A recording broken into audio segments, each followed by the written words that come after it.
Welcome to Jane's Place, where dreams learn to fly. Season 2, the Strength Series. If you are new to Jane's Place, welcome. If you joined me last season, thank you for continuing the journey with me. For those of you watching this podcast, you see a picture of me from the summer of 1995. I was just promoted to division president at Frito-Lay, the highest ranking woman at Frito, and the first woman in a president role. At 36, I was at the top of my game, and it's pretty evident from the look on my face, the glass of champagne, and the cigar that I thought I was somebody important. And maybe I was.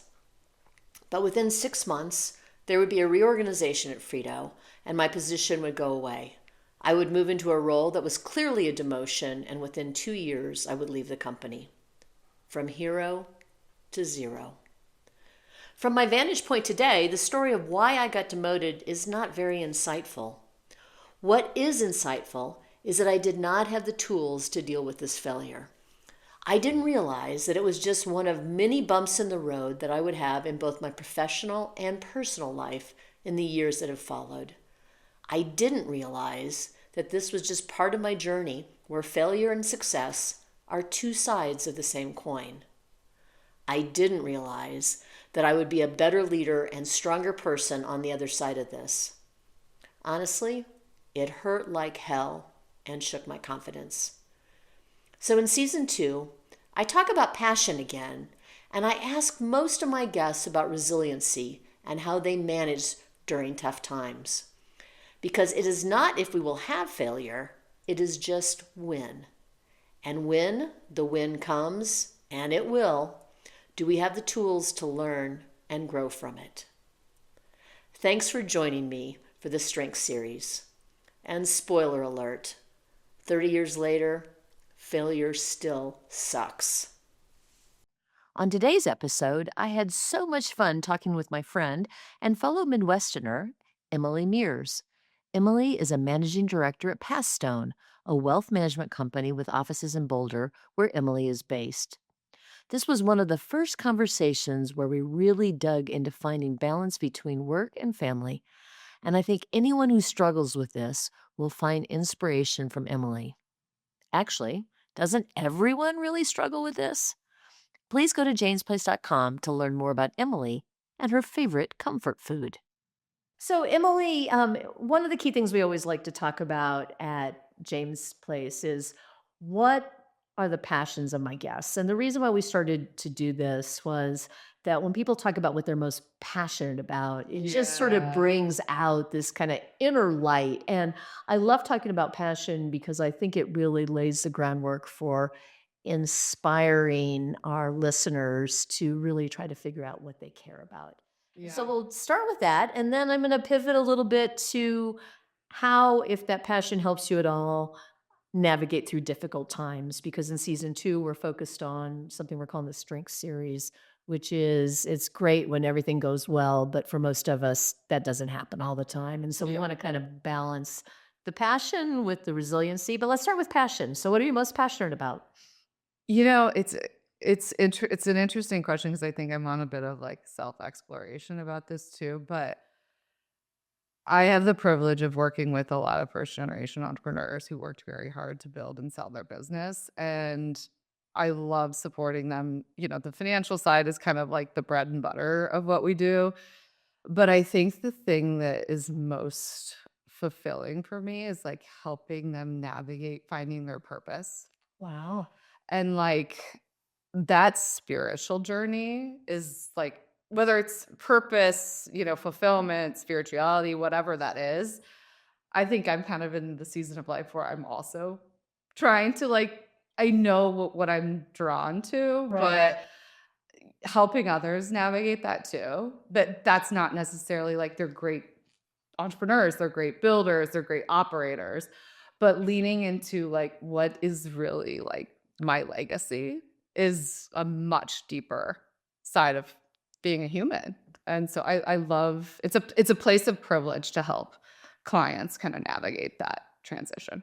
Well, I would like to go a little bit deeper on that and understand. First of all, that sounds amazing. And that, in your line of work, to be able to get to work with so many super successful people that maybe many didn't know that they were going to be successful, Totally.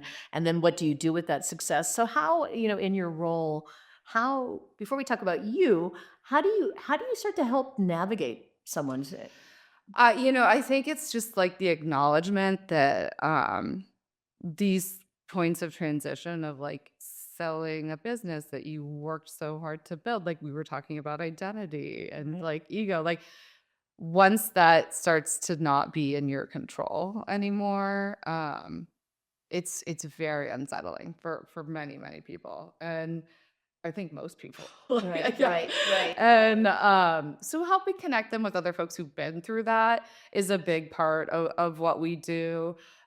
Certainly there's a number of resources around it, but it's the self work. It's like the self journey that we, both were talking about earlier. It's Right. just um yeah, I just didn't helping surround them with resources to help them kind of put one foot in front of the other on their own journey. And I believe in it for myself too. Like I'm in the process of doing that. So Well, so let's go there a little bit because it's interesting what you said about, well, as you're helping these entrepreneurs, you're also kind of thinking about your own legacy. How do you as you're working with someone, is it like, oh my gosh, I need to like deal with this myself, or does it reveal things about you when you're actually looking at somebody else's life? yeah, I think for me, being a mom has always been like the number since I did become a mom, it's just like it's like I just want to be a good mom, Right, right, right. like don't screw that up.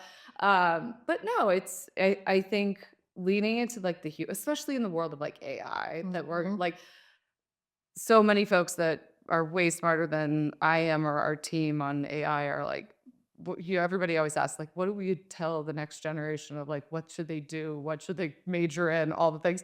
And all of these professionals are always like, lean into your humanness. And Right. so that is kind of the phase of life that I am in and I'm trying to really enjoy.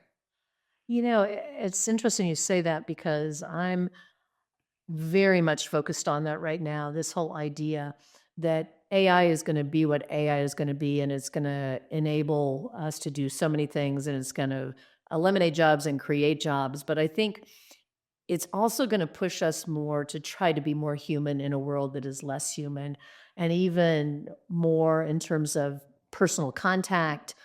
Even I'm just reading an article this morning on the New York Times about the importance of touching. And, Totally. so in Touch. you're right, in Yeah, this yeah. world of so much that is Virtual. virtual, how Yeah. do you get Like more shaking contact? hands, like, Yes, yeah, hugging hugging, your friends. Yeah, exactly. totally. No, it's gonna be fascinating. It's a fascinating time to be alive. But yeah, I mean, the day job, we help manage balance sheets and Right, portfolios, right. but the fulfilling side is like, I think assets help you make the most of your time on earth and like putting that to something you're passionate about that like you feel purpose and joy around. It's not easy. It's not everybody gets to find that.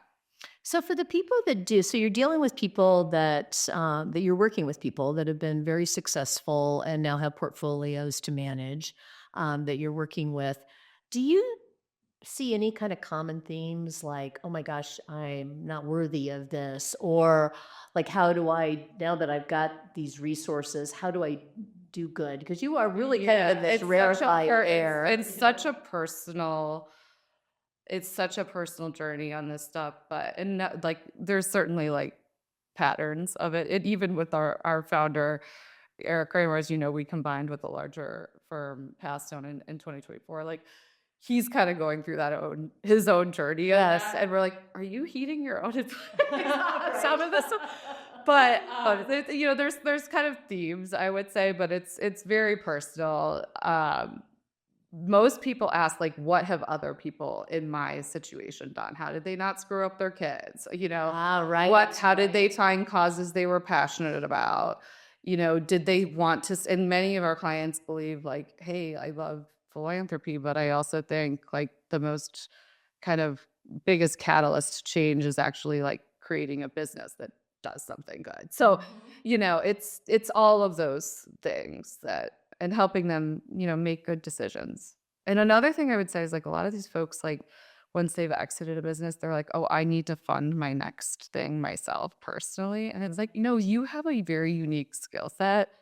That doesn't mean you necessarily have to personally fund that, but like you can bring people together to really like drive change and innovation. And it's like what you have in intrinsic skills and network is often more powerful than like the dollars. Right, right. Wow.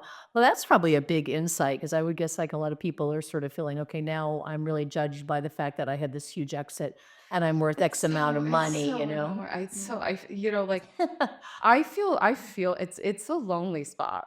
Actually, one of my colleagues likens it to like honestly, kind of immigrating from another culture. Like if you were an immigrant and you move from a different culture to the US, like Right, you don't fully belong where you came from necessarily, right, but you don't necessarily feel like where you belong in this new world that you're in. right. And it's like bringing pieces of you from your past and your old world to this new world and kind of creating this new identity for you. It's a big thing.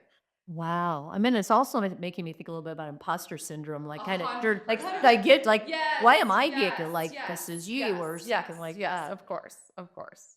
And I think we both know people who are always like, "I just got lucky," like, Right, right, right, right. but I think luck is always a part of it, but it's never all luck. No, I mean, I think it's so interesting because this will maybe be a good segue to talk about resiliency. Is like I know in my career, I've had a tremendous amount of success and I've had an equal number of failures. It usually goes like that. Sometimes it's more failures than success, I right? know, right? Yeah. And it's so hard because you like to think, oh my gosh, it's all upward all the time, and everything that was positive was because of me, and everything that Yeah. was bad was bad luck, you know. But the truth is somewhere in between, which is if you've got, we were talking earlier about how hardworking you are. Like to me, I've always been like, work hard. Like you don't have to be the smartest person, but just show up with everything that you've got. But sometimes, like the circumstance, it doesn't matter how hard you work, you're not going to necessarily get the outcome that you want. Yeah, we can't control everything, right? Right. So, no, I agree. And it is so funny as we've talked about like this engine of like and hard work ethic, both being from the Midwest. But I think, one thing that the generation and like the team that I help manage, like there is a work smarter too. And I think Yes. that next generation really values more work-life balance and they're better at setting boundaries than I ever was. Well, you were saying earlier how, like, in your 20s, you're working like 100 Yeah. hours a week. And I was thinking about when I was in my 20s, somebody could have beat me with a stick at work. And Yeah. I'd be like, okay, like, keep beating me because I know this is like what the thing is. I mean, today, Yeah. like, somebody was like, you'd be gone so quickly if I showed up with a stick, you Yeah. know? No. How 100%. So the resilience, but I think we can't lose the resiliency because I think what happens with disruption and innovation, all these things, like you have to everybody knows like some of the most innovative companies are always born out of these like post-crisis cycles. Yes, Like, yes. and that was a little bit of like, open AI and these kind of large language models. A lot of it was born out of like a tough time in private capital and technology coming out of COVID. So I think the resiliency of like continuing to create something is and aligned with like your purpose and your values and all that. For our clients who have been through this journey, I think like family, purpose, legacy, and obviously resiliency is a huge, huge part of it. Right, right. Well, do you see with so many successful people, and then I really want to talk more about you, do you see that it's hard for them to put family first if they've been so successful as that? And again, I know this is a gross generalization. It's such a gamut. Certainly, I think, you know, something's got to give. Yeah, if you're spending all your time focused on the business, which sometimes is what it takes. Right, Yeah, right, um, that's not a great side effect for a lot of people, or right. but we have a number of clients. Like, there's some of the clients that like truly are like dear, dear family friends that like they have done an inspirational job of really prioritizing their family and family values. So it can be done. It's not easy. Right, right. Yeah. Well, and I think that's actually an important message for And that's like role models. Like that, Yes, that yes. is who like some of the mentors that I look at, a handful of them are clients, and it's like they did keep family as a priority. Right, right. Well, which is hard because, like you said, like you have all the demands of the business. And Yeah. sometimes you can just sort of say, "Okay, I'll be back to you in a couple of years or something." But it's like Yeah. you never get those couple of years back. don't. And you never know if you made the right decision on every day. It's like you're faced with a lot of decisions and trade-offs, and like you're just trying to do your best. I was like my mantra. It's so funny. This started when my kids were little, like Frozen, the movie. Oh, I love Or- Frozen. Yeah. Um, you know, Anna, Princess Anna's is like, do the next right thing. So, we say that to our girls all the time. We're like, just do the next right thing. I love that. I Yeah. love that. That's such a good saying. Well, is there any time that comes to mind in your journey? I mean, you've been so successful professionally and nice. successful personally. Is there anything that you'd be willing to share with our listeners about a time that was really that came to you and you weren't sure how you were going to navigate through it, and just where you showed up with resiliency, whether it's reaching out to somebody else, coming from within? Just I think that would be really helpful, Emily. Yeah. You know, not to just talk about my girls and motherhood, but I would say one of the biggest times that I felt like I was like failing at everything was when I was a new mom. Really? It's so much because like you're used to performing at such a high level at work, and we have such high standards for ourselves. Right. And people are like, you're not failing, but I just, dropping them off as like the first kid at daycare and the last kid and it's funny, our mutual friend Coel, who we know, we were like the moms that were like the first to drop them off and the last to pick them up. Wow. And oftentimes the dads were picking them up. But that to me, when they were really little, I hit a point where I was like, I can't sacrifice this. So I ended up, taking, working hours like 9 to 4 and setting more boundaries and lightening my client load to get through that time, where my husband was also helping launch a business At the same time, right? So, that point in my career is probably the most like acute, like I felt like I was failing. And I leaned on other women mentors and working moms and friends. And the thing about like, I kept because you question, you're like, do I keep doing this? Do I just step back? And I'm really grateful that I like kept working Yes. a capacity. And I'm grateful that I was, allowed some flexibility, and, we worked around that. You had to adjust comp and things like that, but it was well worth it. And then, a couple of years later, 2-3 years later, I was in a position where I could lean back in. Well, what's so interesting about that is I think this concept that your priorities shift. And to be sort of self-aware about that, I love what you're saying, which you're like, wait a minute, like I feel like I'm failing, not really failing, but I'm not balancing this not right, balancing. And, Yeah. and then how you make that decision, because I think a lot of times we have trouble sort of saying, well, this used to be my priority, but now I have kids, and so now it needs to change. And is it bad? No, it's just different, And in like, now I'm at a point where like they've got their sports and activity, like they're not home till 7 o'clock at Right. night. So like we get home at 7, we have to, at 7:30 or 8, and it's like that works for us now. Right. But yeah, it's an evolution. Actually, one of my mentors was like, there's this whole like work-life balance, work-life integration. She's like, the thing about work-life balance is like you're never in balance. You're constantly trying to balance and recalibrate. So, I think of that often when and I tell other new moms that who are amazing, like rock stars on our team or otherwise. It's like, I think we're our own worst critic on that stuff. And No question. you're never gonna feel like you're doing it all. Like you're always gonna feel like something's out of balance, and you just kind of have to accept that. Listen to that, but you're never gonna be like, this is perfect. Right. Well, and it's interesting you say that, because I think that in all the years that I've sort of been a career advice expert, probably the number one thing people ask me is career-life balance. And it is so individual, and it really is about setting your own priorities. I never had children, And I would have to say, when I was married and working, I unfortunately made poor decisions about my relationship with my husband because I valued work so much. Totally. And I wished I would have had somebody that would have said, there's always going to be another job. There's always another title you can have. There's always more money that you can make, but relationships are super important. And so trying to realize that that balance is only in balance because you have to keep working on it being in balance, you Totally. know? I so yeah.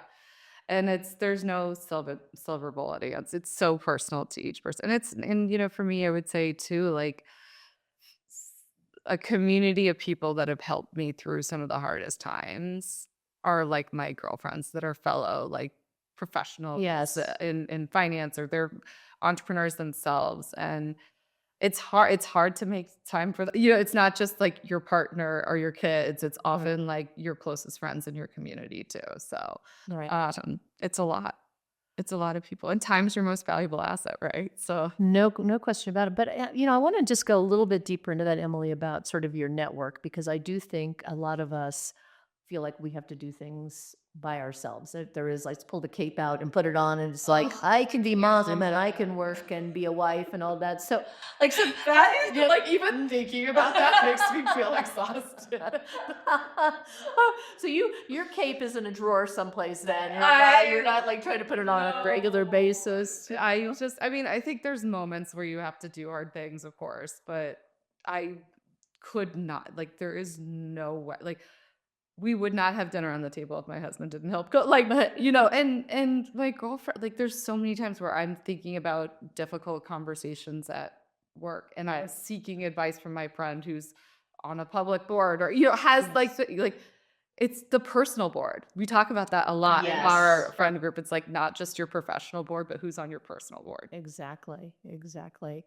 Wow. And so I guess maybe just to round out our discussion, if you were to give to advice to this next generation, leader, man or woman that's coming up, and you sort of think about dealing about hard times, what would be a couple things that you would say?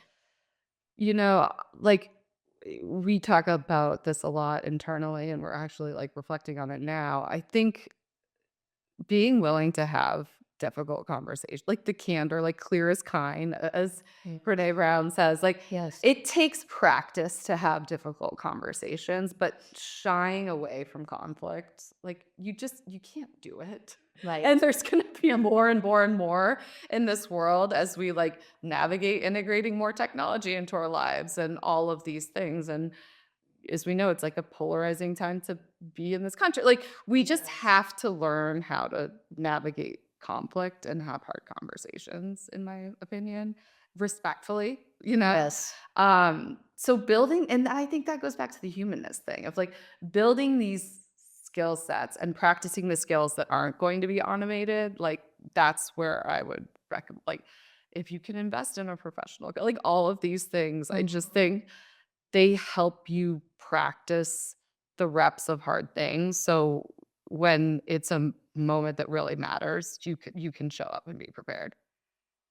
I love this idea that you have about just being prepared for conflict and being able to have the discussion, because I think about just sort of different environments that I like. I grew up in the Midwest, as you and Yeah. we didn't have conflicts. Like No, you avoid you conflict. totally avoid it. Like it was like it would just, I don't know, disappear or go away. I mean, it was Yeah. there, but you like never talked about it. And I had friends that maybe grew up in another part of the country that they argued all the time. Right. And then when I would get with somebody like that who wanted to argue with me, I'd be like, but I don't like conflict. And no, this isn't conflict. This is just a discussion.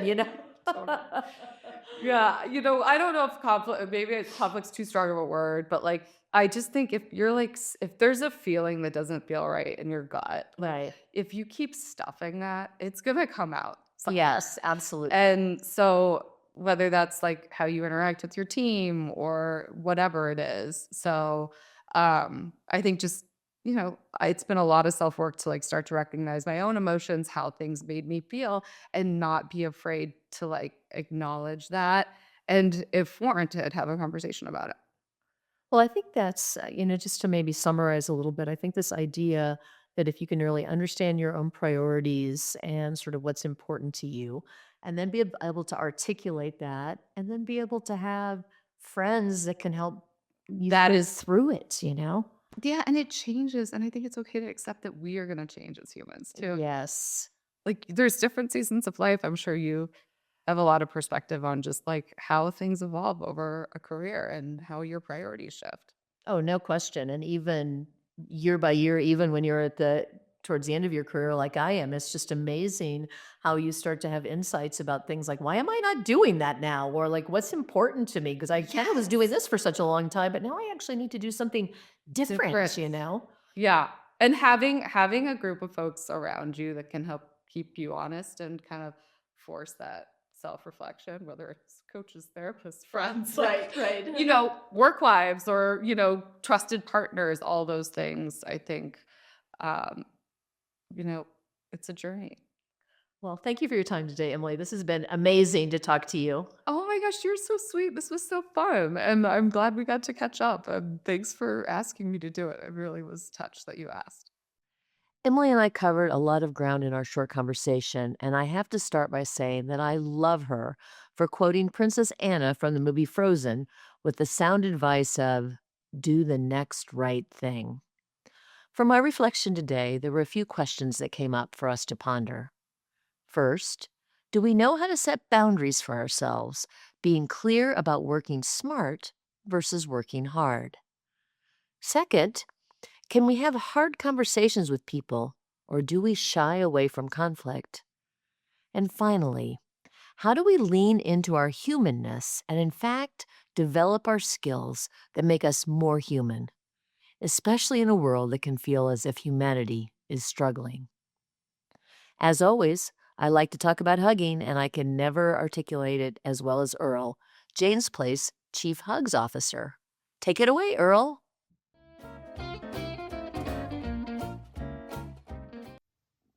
Hey, Earl here, Chief Hugs Officer at Jane's Place. After joining almost every episode, I discovered my passion, and that passion is giving hugs. Hugs, hugs. I also learned something pretty important along the way too. When things feel hard or uncertain, and sometimes even when life is exciting, words aren't always enough. But showing up for someone is. And by adding a hug, you say, I care. So I've started a hugs movement to kick off 2026. I just know the world can be a better place if we are generous with our hugs. But since I can't be everywhere, I've created Earl's Happy Hug Box. It's a special gift box curated by me, and inside there's a comfy, life-size plush that looks just like me. I call him Earl Jr. Plus a few other fun things are included too. Now, if someone came to mind while you were listening or watching today, this might be for them. Or might even be what you could use right now.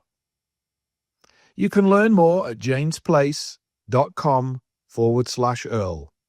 But for now, I'll leave you with one of my Earls of Wisdom. Show up, hug often.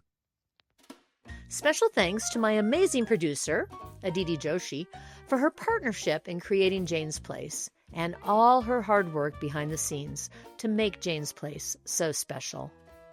I am also grateful that my Chief Hugs Officer, Sir Earl Grey, has a real voice thanks to my good friend, Jake Dawson. And Jane's Place feels like home with the music from an amazing musician, Tim Cook.